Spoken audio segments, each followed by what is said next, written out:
5장이 되겠습니다.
사랑 영생 입으신 하나님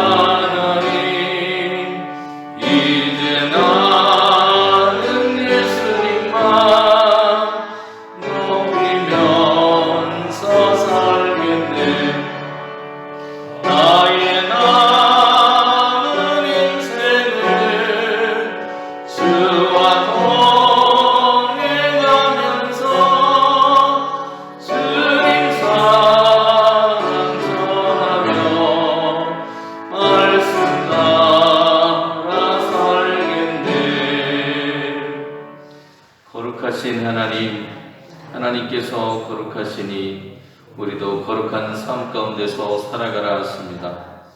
하지만 저희들은 하나님의 백성이라 말하면서도 하나님의 뜻과는 상관없는 삶을 살아갈 때가 많습니다.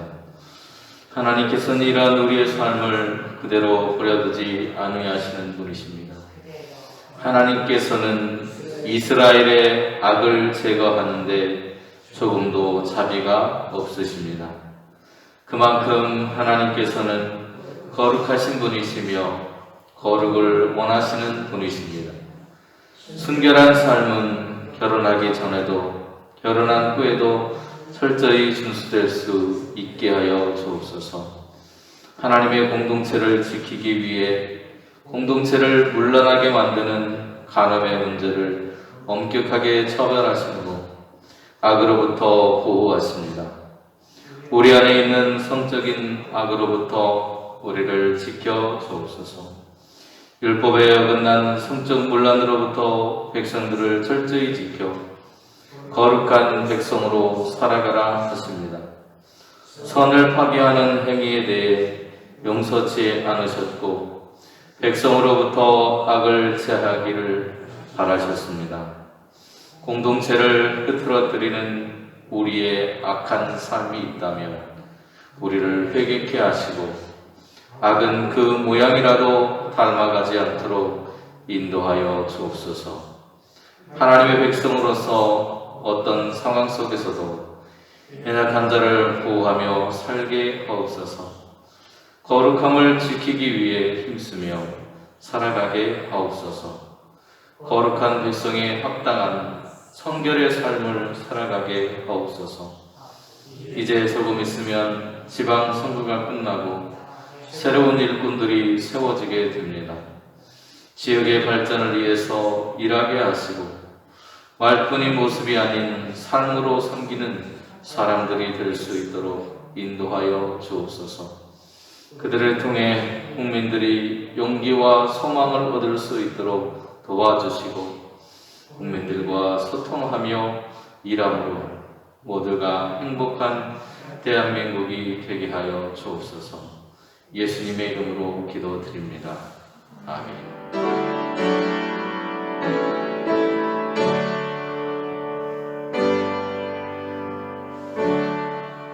성도를 위하는 연보에 관하여는 내가 갈라디아 교회들에게 명한 것 같이 너희도 그렇게 하라.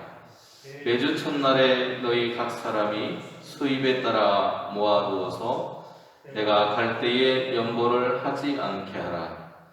내가 이를 때에 너희가 인정한 사람에게 편지를 주어 너희의 은혜를 예루살렘으로 가지고 가게 하리니 만일 나도 가는 것이 합당하면 그들이 나와 함께 가리라. 아멘. 이제는 15장까지 부활에 관한 이야기, 지난주까지 그 이야기를 함께 나누었고요. 바울이 그것에 대해서 열변을 토하면서 성도들에게 이야기했습니다. 그리고 지난주에 그리스도로 말미암아서 승리하는 삶에 대해서 우리가 함께 말씀을 나누었는데요. 그리고 이제 바울은 고린도전서의 마지막 장 16장에서 우리는 선교라고 하는 것에 중요한 사명을 가지고 있습니다. 바울은 계속해서 고린도서에서 이야기했던 것이 선교에 관한 것, 복음을 전하는 것에 그의 초점이 맞추어져 있다는 것을 알 수 있는데 이 16장까지도 끝까지 그 맥락을 놓지 않고 있다라고 하는 것입니다. 그 선교에 있어서 중요한 역할을 하는 것이 있습니다. 중요하면서도 성도들이 시험에 들기 참 쉬운 그런 문제, 바로 헌금에 관한 이야기를 꺼내고 있어요. 오늘 본문에는 연보라고 표현이 되어져 있습니다. 바로 그 이야기를 통해서 오늘도 함께 은혜를 나누기를 원하는데요. 교회에서 헌금 얘기를 꺼내면 되게 껄끄러워 하십니다. 그러나 이것이 개인의 배를 채우기 위한 것이라면 우리는 껄끄러워해야 합니다. 그러나 그것이 어떤 강요라든지 개인의 배를 채우기 위한 것이 아니라면 우리는 그것에 함께 동참하고 그것을 통해서 하나님의 선교 사역에 함께 해야 한다고 하는 것을 바울은 그것을 초점을 맞춰서 이야기하고 있습니다. 오늘 본문에 쓰인 헌금, 연보라고 표현된 이 말은 원어로 하면 로게이아라고 하는 그런 말이 쓰였습니다. 바울은 고린도의 성도들에게 예루살렘의 성도들을 위해서 연보하라 이렇게 말하고 있어요. 다시 말하면 당시에 예루살렘 교회의 성도들을 위해서 여러분이 함께 물질로 협력해주십시오라고 그렇게 돕기를 요청하고 있는 겁니다. 그러면서 1절에 내가 갈라디아 교회들에게 명한 것 같이 그렇게 해주십시오라고 말합니다. 그러면 갈라디아 교회에 명했던 바울의 말은 무엇이냐? 갈라디아서 2장 9절과 10절에 보면 이렇게 말하고 있어요. 또 기둥같이 여기는 야고보와 게바와 요한도 내게 주신 은혜를 알므로 나와 바나바에게 친교의 악수를 하였으니 우리는 이방인에게로 그들은 할례자에게로 가게 하려 합니다. 다만 우리에게 가난한 자들을 기억하도록 부탁하였으니 이것은 나도 본래부터 힘써 행하여 왔노라. 아멘. 바울과 바나바 그리고 야고보와 게바, 요한 다른 사도들과 바나바와 자기가 다르게 부름받았다는 이야기를 합니다. 그들은 유대인들을 위해서 부름받았고 나는 이방인들을 선교하는 일을 위해서 부름받았는데 우리가 부름받은 대상은 다르지만 그러나 우리가 해야 될 일은 같다는 것을 이야기하는데요. 그게 바로 갈라디아서에서 말하고 있는 가난한 자들을 기억해야 합니다 라고 하는 것입니다. 예루살렘 교회의 기둥이었던 당시의 야고보 그리고 게바, 요한이 바울과 바나바에게 이방인들에게 복음을 전하기 위해서 당신들은 가십시오라고 해서 그들을 파송하게 되는데요. 그것을 승인하면서 이야기했던 것이 바로 가난한 자들을 기억해야 합니다라는 것이었습니다. 이 부분에 바로 우리가 헌금을 왜 해야 하는가? 헌금이라고 하는 것이 과연 어디에 쓰이는 것인가라고 하는 이야기를 들려주고 있는 거예요. 바로 예루살렘 교회의 가난한 성도들을 기억하여서 그들을 돕기 위해서 물질이 쓰여져야 된다는 것을 말합니다. 이제 막 형성된 이방 교회입니다. 지금 고린도 교회라고 하는 것이 예루살렘 교회보다 오래된 교회가 아니고 더 늦게 이방인들을 통해서 세워진 교회라는 거예요. 다시 말하면 그들이 태동했던 모태가 되는 교회, 모교회가 바로 예루살렘 교회인데 그 예루살렘 교회와 우리는 다른 교회가 아니라 그리스도 안에서 하나의 교회라는 이야기를 하고 있는 겁니다. 그래서 그들과 함께 연대해서 복음을 전해야 되고 동시에 그들이 어려울 때는 우리가 그들을 위해서 연보를 해서 함께 선교의 사역에 동참해야 된다는 이야기를 해요. 그렇게 해서 함께 성장해야 된다는 이야기를 들려주고 있습니다. 이처럼 교회라고 하는 것은 물질을 사용함에 있어서 우리 교회만 성장하면 돼라고 하는 것에서 그치는 것이 아니라는 거죠.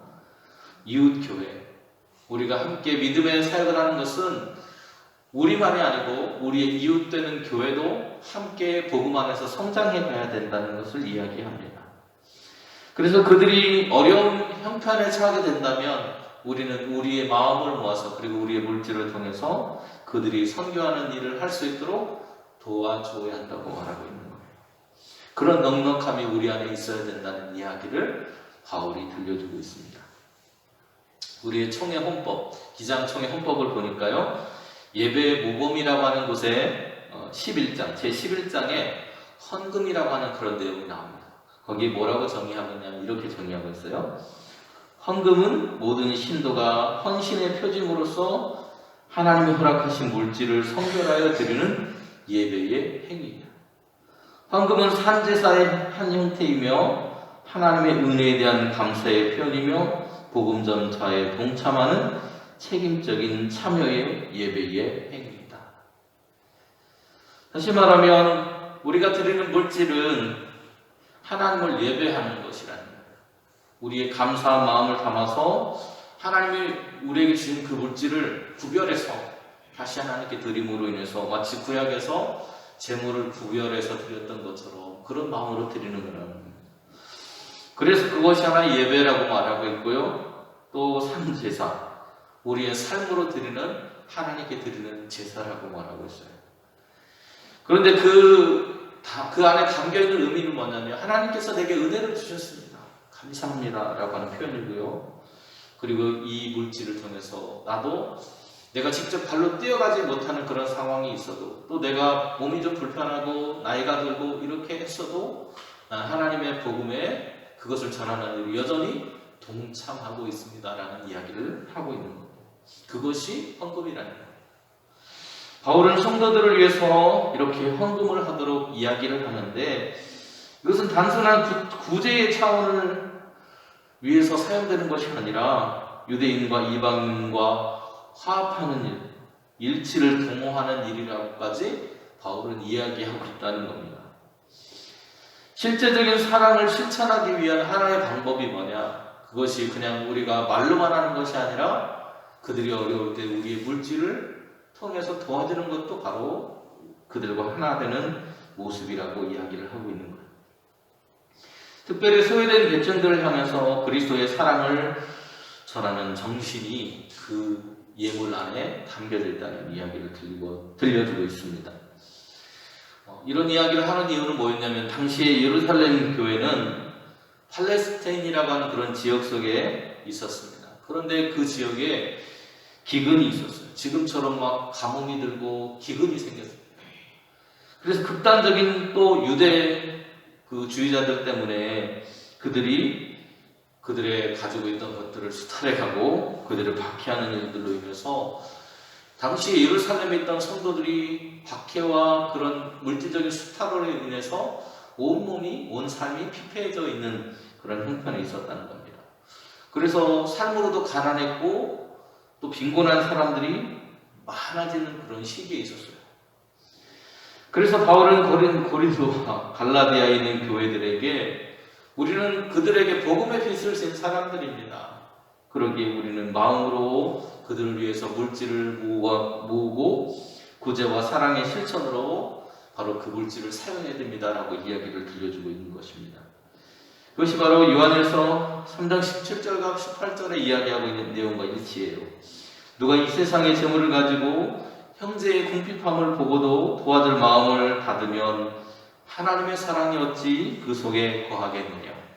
자녀들아 우리가 말과 혀로만 사랑하지 말고 행함과 진실함으로 하자.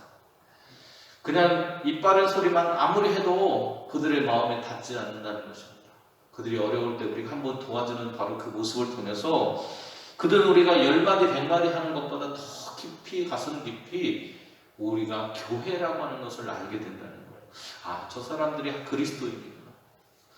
바울은 우리가 드리는 바로 헌금이 단순한 물질이 아니라 그것을 넘어선다고 말합니다. 바울은 이 헌금에 대해서 이렇게 정의를 하고 있어요. 고린도후서 8장 19절에서는 이것은 하나님의 헌금이 은혜의 일이다라고 얘기를 하고 있고요. 또 고린도후서에서는 8장 24절에 너희의 사랑과 너희에 대한 우리의 자랑의 증거가 바로 이 물질이라고 얘기까지 합니다. 또 고린도후서 9장에서는 성도를 섬기는 일이다, 이 헌금하는 것이. 그 다음에 그렇게 말함으로 인해서 헌금이라고 하는 것은 은혜이고 또 사랑이고 성도를 섬기는 바로 그 일이다. 그것과 다르지 않다라고 얘기를 하고 있는 겁니다. 앞에서 말씀드렸던 것처럼 연보라고 하는 말은 로게이아라고 하는 말에서 왔는데 그 원래적인 의미는요, 신전의 그런 어떤 행사들, 신전에서 예전에 제사를 드렸습니다. 로마나 그런 이방인들이 제사 행위를 하거나 종교적인 그런 축제를 할 때 그 사람들도 그것을 하기 위해서 뭐가 필요해요? 물질이 필요하잖아요. 그래서 그 종교적인 행사를 위해서 세금을 걷어들였어요. 그게 뭐였냐? 로게이아였다는 겁니다.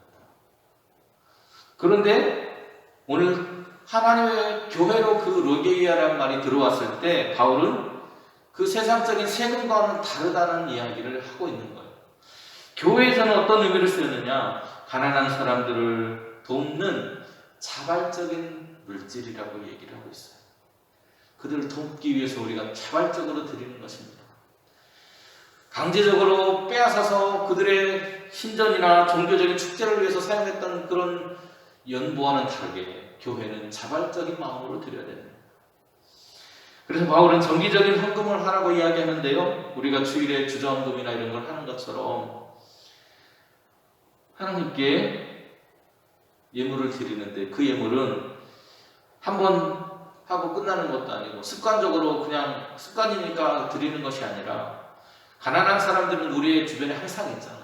그래서 그 사람들의 바라보면서 지속적으로 그들을 사랑해야 되고 관심을 가져야 된다라고 하는 마음으로 그 예물을 드리라는 겁니다. 그래서 바울은 정기적인 시간을 정하고 그 시간에 예물을 준비하라고 말하고 있어요. 그런데 헌금의 방법이 있습니다. 헌금도 방법이 있다고 바울은 말하는데 각 사람이 이익을 얻은 대로 저축하라고 말하고 있어요. 내게 이익이 생겼을 때 어떤 유익이 남았을 때 조금씩 모으라는 겁니다. 그것을 한꺼번에 막 나중에 모아서 해야지 이런 게 아니라 내게 여유가 생겼을 때 조금씩 모아서 그것을 저축해 두라는 거예요. 그래서 그것이 준비되면 그것을 가지고 드리라고 말하고 있습니다. 준비된 예물을 이야기하고 있어요. 왜 준비하라고 했느냐? 바울이 준비하라고 했던 이유가 있습니다. 갑작스럽게 내면 어떻게 됩니까? 억지로 내고 이것을 내야 되나 말아야 되나 고민하게 되는 인색함이 내 안에 존재하게 되는 거예요. 그래서 바울은 미리 준비해야 됩니다라고 얘기를 합니다. 그래야 그것을 드려도 이건 하나님 위해서 미리 준비합니다 하고 자연스럽게 내 마음을 다해서 드릴 수 있게 된다라고 말합니다. 그래서 고린도후서 9장 5절에서 이렇게 말해요. 그러므로 내가 이 형제들로 먼저 너희에게 가서 너희가 전에 약속한 연보를 미리 준비하도록 권면하는 것이 필요한 줄 생각하였노니 이렇게 준비하여야 참 면보답고 억지가 안 된다라고 얘기를 하고 있어요. 바울이 헌금을 하는 두 가지 원칙이 있었습니다. 첫 번째는 준비된 것을 드려야 된다. 그래서 미리 준비해야 된다. 두 번째는 내 형편에 맞게 해야 된다.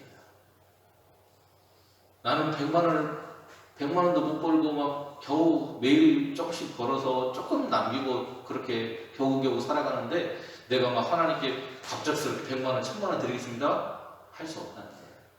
그래서 내가 할 수 있는 것, 내가 궁핍한상으로 다른 사람들이 날 도와주는 그런 처지에 빠지지 않고도 내가 남을 도울 수 있을 만큼 내 형편과 처지에 맞게 헌금을 하면 된다는 겁니다.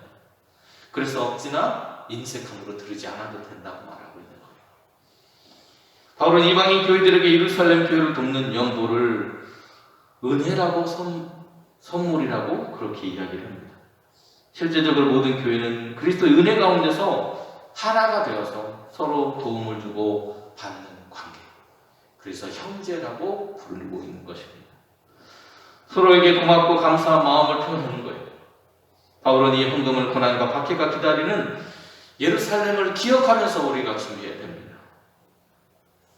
그리고 이방인 그리스도인들에 대한 율법의 칩을 가볍게 해주는 예루살렘 교회에 대해서 우리는 담대하는 마음으로 그들이 거부감 가지지 않도록 우리가 준비되어서 그들과 화해하는 마음으로 또한 그것을 드려야 됩니다라고 이야기하고 있습니다. 저는 바울에게 있어서는 예물이라고 하는 것이 단순한 물질에 지나는 것이 아니라 그 물질로서 교회와 예루살렘 교회와 사랑의 교제를 하고 함께 나누는 기쁨을 나누는 그것으로 사용하고 있다는 것입니다. 바울은 자신이 먼저 그 복음을 보였다고 말하고 있어요. 오늘 본문을 보시면 본래부터 힘써왔다. 갈라디아 2장에서 나는 본래부터 힘써왔습니다. 내가 그렇게 해왔습니다. 그러니 여러분도 내가 했던 것처럼 나를 본받아서 좀 해주십시오라고 이야기하는 거예요. 감사의 표현이고 복음을 참여하는 일인 헌금에 오늘 저와 여러분도 억지로나 인색함으로가 아니라 준비된 마음으로 또 우리의 형편에 맞게 정말 하나님께 온 힘을 다해서 드리는 기쁨을 누리는 하나님의 선교에 참여하는 우리 용산교회 성도님들 되시기를 축원드립니다. 기도하겠습니다. 하나님, 우리에게 물질은 우리의 삶을 살아가는 데 너무나도 필요하고 중요한 것입니다. 그러나 그 물질을 주신 이유는 내 배만을 위한 것이 아니라 가난하고 연약한 우리의 이웃들과 이웃 교회들을 돕고 그들을 기억하는 것을 위해서 하나님은 이 물질을 주셨습니다. 함께 나눌 수 있는 넉넉함으로 또 준비된 마음으로 선별하여서 하나님께 드리고 또 그것을 통해 그들과 화해와 교제하는 일들을 위해 아름답게 쓰여지는 우리가 드려진 물질이 될 수 있도록 하나님 성령으로 인도하여 주옵소서. 그래서 그 모습을 통해서 하나님의 선교에 참여하는 우리 용산교회가 되기를 소원하며 예수님의 이름으로 기도드립니다. 아멘.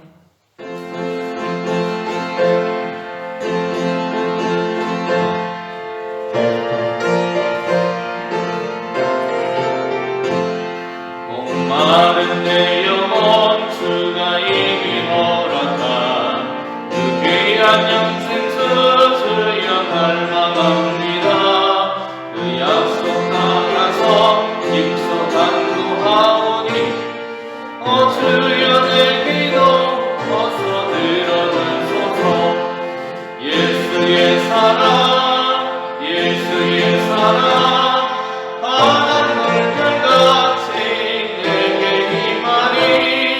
영광의 물결에 음성이 쌓여서 내 영혼의 기쁨 알려먹구나. 주 내게 약속한 은비 내려주시려 은혜의 저물은 건너편에 떠올라.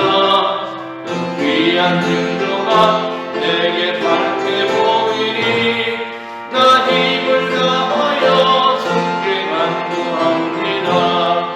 예수의 사랑 예수의 사랑 바다 물결같이 내게 임하니 영광의 물결에 온전히 쌓여서 내 영혼의 기쁨 알려먹도다. 은혜의 소량이 지금 흡족히 내려 구원의 큰 강물 흘러차고 넘쳐서 내 주한 모든 죄 모두 씻어버리니 나 지금 은혜를 충만하게 받았네. 예수의 사랑 예수의 사랑 바다 물결같이 내게 임하니 영광의 물결에 온전히 쌓여서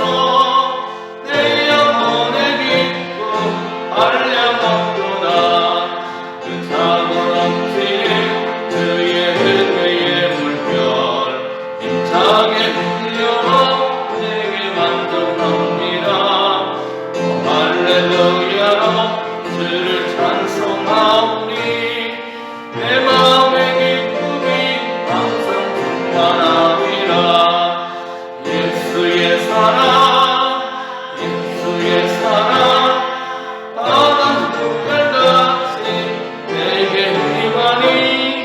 영광의 물결에 온전히 쌓여서 내 영혼의 기쁨 알려먹구나.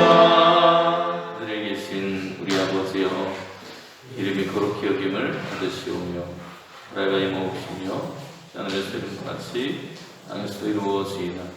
오늘날 우리에게 일용할 양식을 주시옵고 우리가 우리에게 죄 지은 자를 사하여 준 것 같이 우리 죄를 사하여 주시옵고 우리 시험에 들게 하지 마시옵고 다만 악에서 구하시옵소서. 이게 나라와 권세와 영광이 아버지께 영원히 있사옵나이다. 아멘.